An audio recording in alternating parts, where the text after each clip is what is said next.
Welcome to my channel English simplified. I am Kaushal Kishore. आज हम बात करने वाले हैं स्टडीज के बारे में कि स्टडीज जो होते हैं वो कितने टाइप्स के होते हैं। आमतौर पे हम इस पर ध्यान देते नहीं हैं क्योंकि हमारी जो कोशिश होती है वो ये होती है कि रीजनिंग पर हो, मैथमेटिक्स पढ़ लो, जीएस पढ़ लो, इंग्लिश पढ़ लो, क्योंकि इसके तुरंत फायदे हमें दिखते हैं।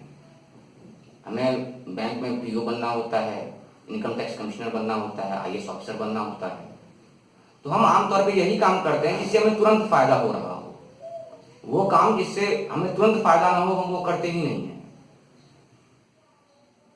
अभी कोरोना संकट चल रहा है हमारे देश में, आप सभी लोग जानते हैं, तो मैं सोचता हूँ कि थोड़ी इस पर भी बात हो जाए तो अच्छी है। अभी आजकल क्या है कि सारे लोग रामायण और महाभारत देख रहे हैं, इसलिए नहीं कि वो धार्मिक हो गए हैं, इसलिए कि इंसानों को भी डर हो रहा है कि कहीं हम मर तो नहीं जाएंगे। इस वजह से वो महाभारत देख रहे हैं, क्योंकि महाभारत में कहा गया है कि आत्मा अमर है, तुम कब पैदा हुए जो मरोगे। तो इससे हमें थोड़ा सा रिलैक्सेशन मिल जाता है कि नहीं, हम मरने वाले नहीं, हम चल ही जाएंगे। क्योंकि हम यदि इतने ज्ञानी होते या इतने जानकार होते या इतने धार्मिक होते तो आज हमारे साथ जो हो रहा है वो हमारे साथ होता ही नहीं। अभी जितने भी लोग महाभारत देख रहे हैं उन्होंने गौर किया होगा कि महाभारत जब शुरू होता है तो एक श्लोक से शुरू होता है कि यदा यदा ही धर्मस्य ग्लानिर्भवति भारत। मैं पूरा श्लोक नहीं कह रहा हूं, उसका मतलब से बता रहा हूं आपको। इसका मतलब यह है कि जब जब दुनिया में धर्म की हानि होगी तब तक भगवान आएंगे दुष्टों का नाश करने के लिए।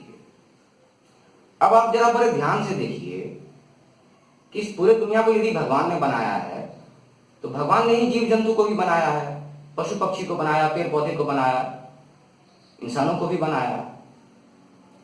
अभी कोरोना वायरस से देखिए आप, सिर्फ आपको इंसान परेशान है, बाकी सारे के सारे खुश हैं। सारे पशु पक्षी खुश हैं, नदियां जो हैं वो बिल्कुल साफ हो गई हैं, उनका पानी पीने लायक हो गया है। भेड़ बकरी कुत्ते यूं ही घूम रहे हैं, गाय यूं ही घूम रही है। जो जंगली जानवर वगैरह हैं, जो हिरन है, बाघ हैं, शेर हैं, वो कहीं कहीं खुले में घूमते दिख जाते हैं। तो ऐसा नहीं है कि वो हमारे घर में घुस रहे हैं, घूम के वो घूमने को हमारे घर में घुस गए हैं या हमारे एरिया पे आ गए हैं। सच्चाई ये है कि हम उनके जंगलों में घुस के हमने सड़कें बना दी, हमने बड़े बड़े बिल्डिंग खड़े कर दिए। तो जो इंट्रूडर्स हैं वो हम हैं, जो भी इस दुनिया में पाप किए मिला जुला के वो हमने किए हैं। जरा ध्यान से देखिए आप, तो आपको लगेगा कि ये कोविड-19 जो है वो हो सकता है वायरस इंसानों के लिए हो, ये नेचर के लिए एंटीवायरस है, उसके लिए हम वायरस हैं। कोविड-19 की मदद से प्रकृति हमें खत्म कर रही है क्योंकि हम वायरस हैं शायद। और शायद यदि हम अपने एक्टिविटी को ध्यान से देखें तो लगेगा कि प्रकृति का हमने सिर्फ नुकसान ही किया है, सिर्फ लिया है, इससे देना तो हमारा काम है ही नहीं। चलिए अब आते हैं वीडियो पे। आज हम बात करेंगे कि स्टडीज कितने टाइप के होते हैं। तो मैंने कोशिश की है कि उन स्टडीज को शामिल करूं इस वीडियो में जिसके बारे में आप आमतौर पर नहीं जानते हैं। फर्स्ट वन इज वायरोलॉजी, मतलब विषाणुओं का अध्ययन जो होता है। जैसे अभी कोरोना संकट चल रहा है, उसमें क्या है, ये कैसे पता लगा? जो वायरोलॉजिस्ट होंगे उन्होंने पता लगाया होगा वायरस अध्ययन करके। सेकेंड आ जाएगी एक्टियोलॉजी। इसका मतलब होता है कि रोग जो है, जो बीमारी में हुई है, उसके कारण क्या है। Third one is cytology. इसका मतलब होता है कोशिकाओं का अध्ययन, सेल जो होता है हमारे बॉडी में उसका हम स्टडीज करते हैं। फोर्थ एपिडेमियोलॉजी, मतलब महामारी का अध्ययन। अभी जो हो रहा है तो इसके बाद कितने लोग बचेंगे इस महामारी के बाद, इसका अध्ययन।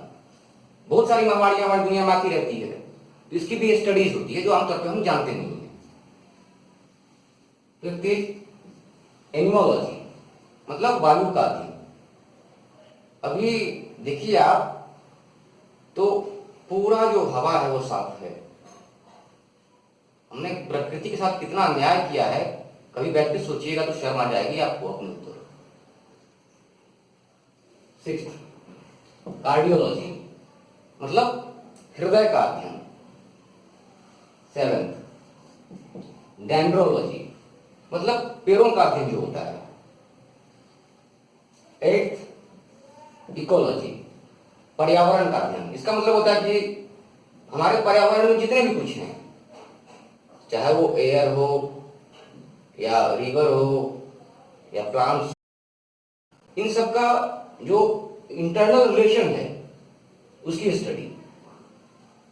9, एंथेमोलॉजी मतलब कीट पतंग जो होते हैं, कीट पतंग समझते हैं, जैसे मच्छर हो गए, मक्खी हो गए, झींगुर हो गया, इन सब चीजों का भी अध्ययन होता है।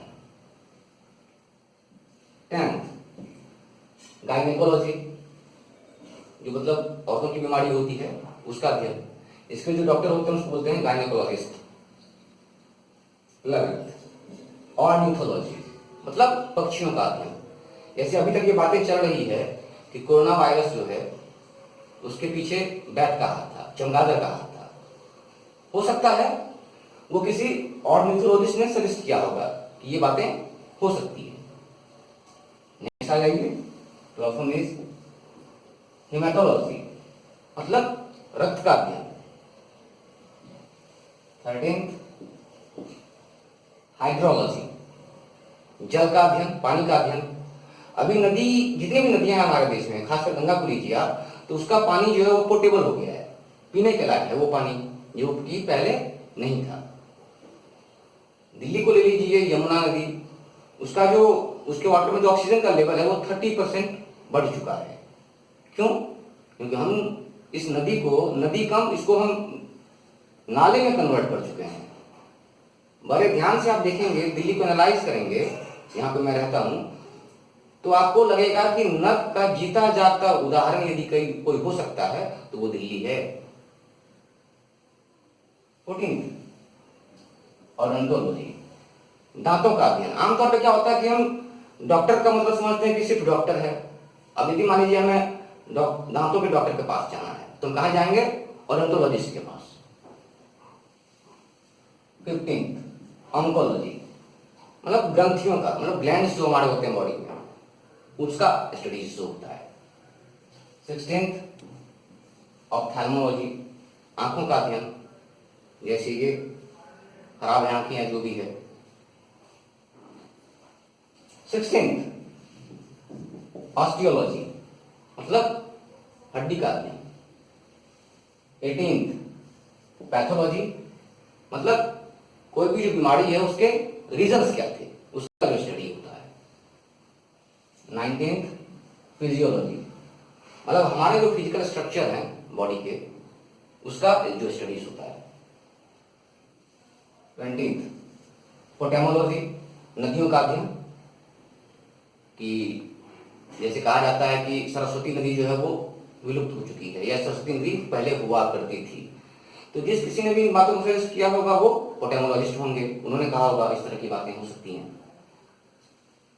नेक्स्ट इज सिज्मोलॉजी मतलब भूकंप का अध्ययन। And the last one is stomatology मतलब मुंह की जो बीमारियां होती हैं उसका अध्ययन। आप चाहें तो इसका स्क्रीनशॉट ले सकते हैं। अभी मैं जितने भी वीडियो अपलोड कर रहा हूँ वो बहुत शॉर्ट वीडियो अपलोड कर रहा हूँ। ये सारे वीडियोस जो भी है वो इंट्रोडक्टरी लेवल के हैं, और मेरी कोशिश ये है कि जो हिंदी बोलने वाले स्टेट्स हैं उनकी समस्याओं को ध्यान में रख के अभी सारे वीडियो पोस्ट करूँ।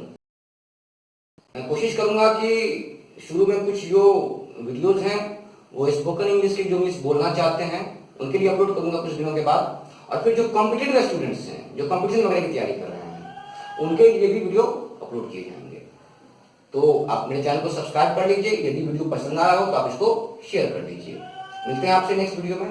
Take care till then, bye.